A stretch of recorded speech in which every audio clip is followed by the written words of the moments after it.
A warhorse engulfed in flames suddenly burst out of the forest. The moment Nimue saw it, she realized something had happened to the village. She rushed back as fast as she could, but by the time she arrived, the entire village was already consumed by fire. Thinking of her mother still being there, Nimue charged in without hesitation, but the terrified horse suddenly lost control and threw her to the ground. Every house had been burned down. Some villagers were slaughtered on the spot, while others were tied to crosses and burned alive. She watched helplessly as her best friend was dragged away by the Red Paladins. With nowhere else to go, Nimue hid among the ruins. That's when a man wearing a black hood slowly walked onto the battlefield. He was the Weeping Monk, a ruthless killer who once wiped out the entire Moon Clan by himself. Lost and terrified, Nimue suddenly noticed a young boy standing alone in the middle of the chaos. Afraid he would be killed, she rushed over and pulled him into hiding with her. The boy, Squirrel, then told her that her mother was being hunted by the Red Paladins. Fast as the fox.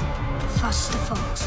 After Squirrel escaped, Nimue tried to leave as well, but she was quickly discovered. The Red Paladins dragged her straight to Father Cardon. The next second, the mysterious mark appeared on Nimue's face once again. Father Cardon immediately declared her a witch. He even prepared to burn her alive. Just before the execution, a rain of swords suddenly fell from the sky. The entire battlefield erupted into chaos. Nimue seized the chance and escaped into the village temple. There, she finally found her dying mother. With her last breath, her mother placed an ancient sword into Nimue's hands. Then she repeatedly warned her, no matter what happens, the sword must be delivered to Merlin, because this was her destiny. The moment her mother finished speaking, a Red Paladin entered the temple. To buy her daughter time to escape, her mother chose to sacrifice herself. Nimue had no choice but to flee into the forest with the sword. But not long after, a pack of starving wolves began hunting her down. With nowhere left to run, Nimue was eventually cornered on top of a giant rock. Suddenly, a gray wolf lunged forward and bit deeply into her arm. Nimue punched it repeatedly until it finally fell away. But against the entire pack, she quickly ran out of strength and collapsed to the ground. In desperation, Nimue finally drew the legendary sword. Instantly, glowing red runes spread across the blade, and the moment she grabbed the sword, it was as if she became a completely different person. The wolves, once charging at her without fear, were suddenly intimidated by the power coming from the blade.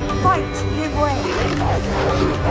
Nimue swung the sword and killed one wolf instantly, but the blade became stuck between the rocks. At the same time, another wolf leapt toward her from behind. In that critical moment, Nimue ripped the sword free, causing herself to fall from the rock as well. But after wielding the sword, she completely lost control. Facing the wolves, she swung the blade wildly and soon slaughtered every last one of them.